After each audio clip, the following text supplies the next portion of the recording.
Gautama Buda, o fundador do budismo, viveu no norte da Índia no 6º século a.C. Seu nome pessoal era Siddhartha e seu nome de família era Gautama. Ele foi chamado de Buda após ter atingido a iluminação e realizado a verdade última. Buda significa desperto ou iluminado. Ele se chamava de Tathagata, enquanto que seus seguidores o chamavam de Bhagawa, o bem-aventurado. Outros se referiam a ele como Gautama ou Sakyamuni. Ele nasceu como um príncipe que parecia ter tudo. Teve uma criação luxuosa e sua família era de uma descendência pura de ambos os lados. Ele era o herdeiro do trono, extremamente belo, inspirador de confiança, majestoso e dotado de uma bela compleição e uma presença refinada. Aos 16 anos, casou-se com sua prima Yashodhara, majestosa, serena e plena de dignidade e graça. Apesar de tudo isso, o príncipe Siddhartha se sentia preso no luxo, como um pássaro em uma gaiola de ouro. Durante as suas visitas fora do palácio, ele viu aquilo que foi conhecido como os 4 sinais.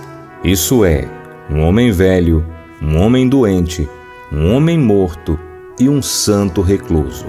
Quando viu os sinais um após o outro, a compreensão veio a ele de que a vida está sujeita ao envelhecimento e à morte. Ele perguntou: qual o reino da vida no qual não há nem velhice nem morte? O sinal do recluso que estava calmo por ter abandonado a ânsia pela vida material. Deu a ele que a indicação do primeiro passo em sua procura pela verdade deveria ser a renúncia. Isso significava compreender que as posses materiais não poderiam trazer a felicidade última que as pessoas ansiavam. Determinado a encontrar o caminho para fora desses sofrimentos universais, ele decidiu abandonar o lar e encontrar a cura não só para si mesmo, mas para toda a humanidade. Uma noite, aos 29 anos, com um silencioso adeus, ele se despediu de sua esposa e filho que dormiam. Selou seu grande cavalo branco e se dirigiu para a floresta. Sua renúncia sem precedentes na história. Ele abandonou no auge de sua juventude os prazeres em troca das dificuldades.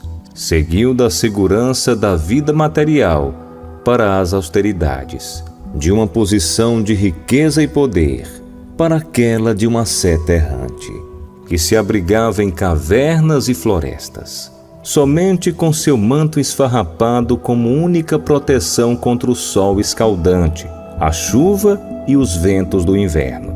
Ele renunciou à sua posição de riqueza, promessas de prestígio e poder, e uma vida repleta de amor e esperança, em troca da busca pela verdade, a qual ninguém havia encontrado, embora muitos na Índia a tivessem procurado por milhares de anos.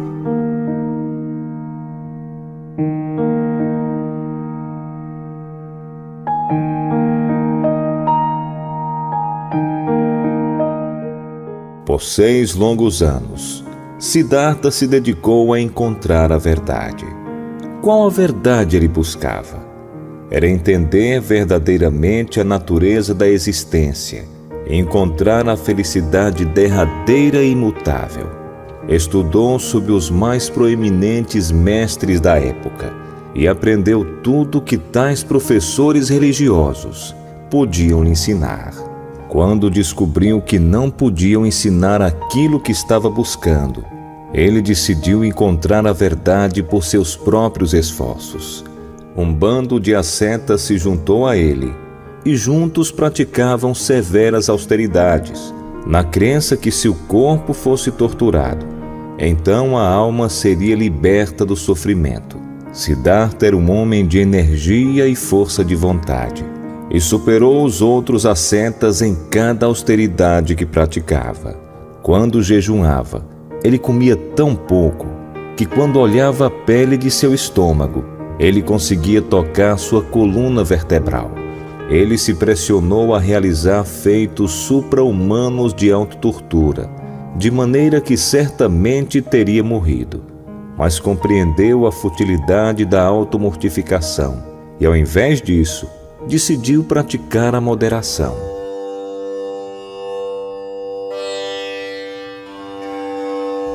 Na noite de lua cheia no mês de Vessaka, ele se sentou sobre a árvore Bodhi, em Gaia, imerso em profunda meditação. Foi então que sua mente explodiu a bolha do universo material e percebeu a verdadeira natureza de toda a vida e de todas as coisas. Com a idade de 35 anos, ele se transformou de um buscador sincero pela verdade em um Buda, o iluminado.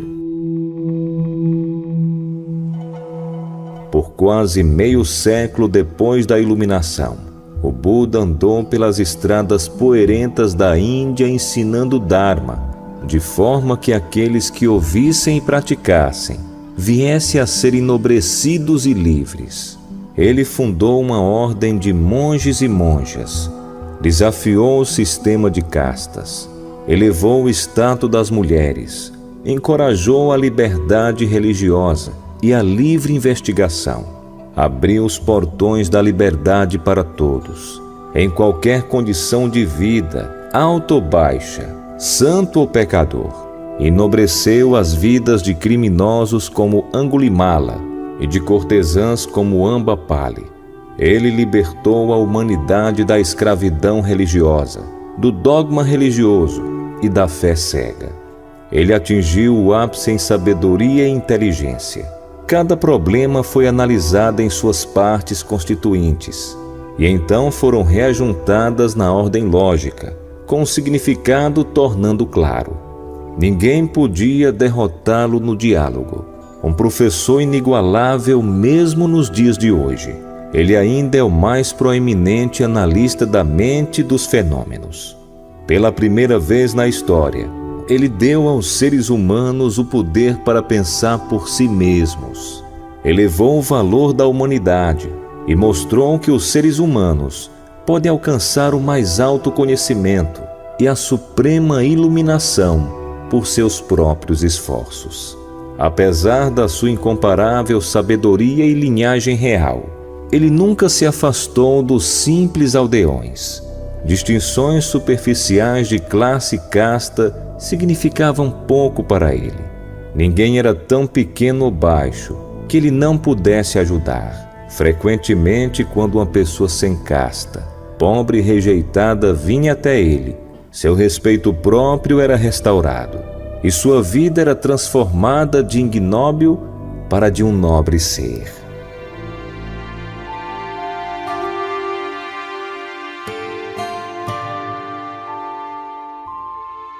O Buda era pleno de compaixão, karuna, e sabedoria, panya, conhecedor do como e do que ensinar aos indivíduos de acordo com seu nível de entendimento. Ele era conhecido por ter andado longas distâncias para ajudar uma única pessoa, a fim de mostrar a ele ou a ela o caminho correto.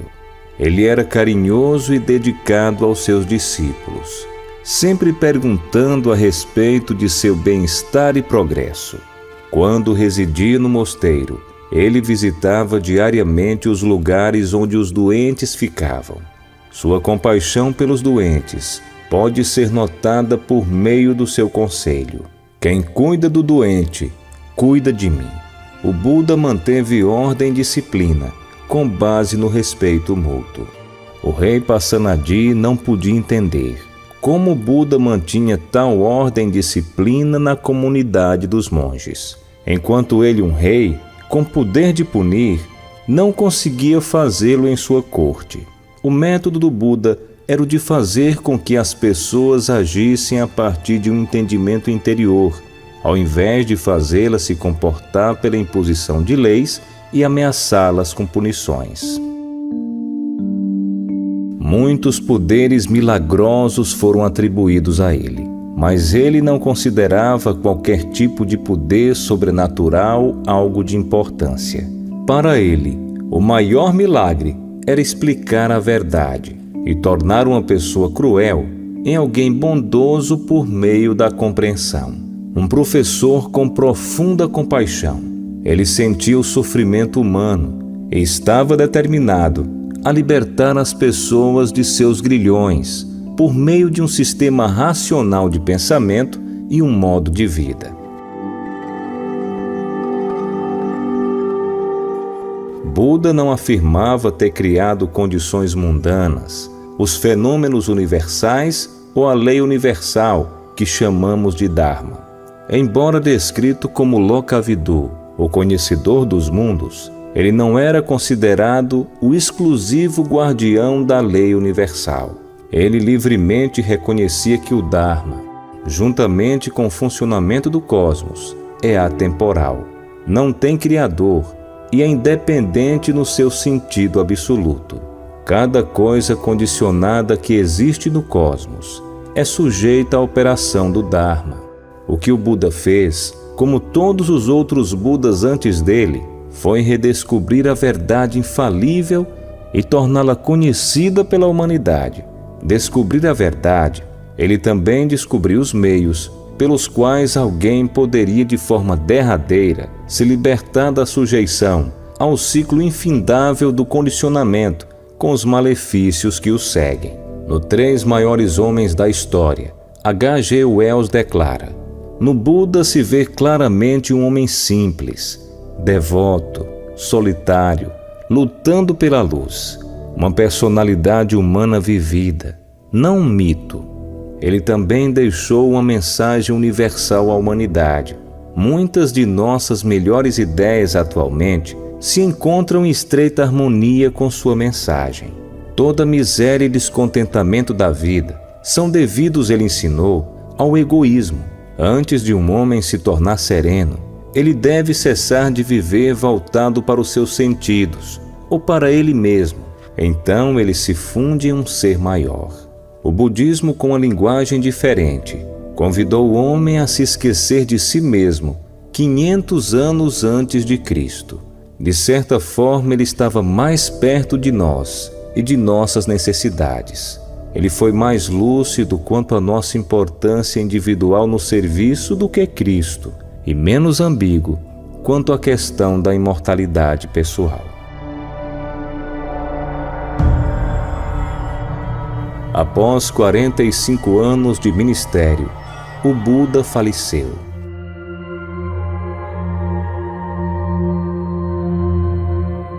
Atingiu Parinibbana, com idade de 80 anos, no local chamado Kusinara, deixando para trás numerosos seguidores, monges e monjas, e um vasto tesouro de ensinamentos do Dharma. O impacto do seu grande amor e dedicação ainda hoje é sentido.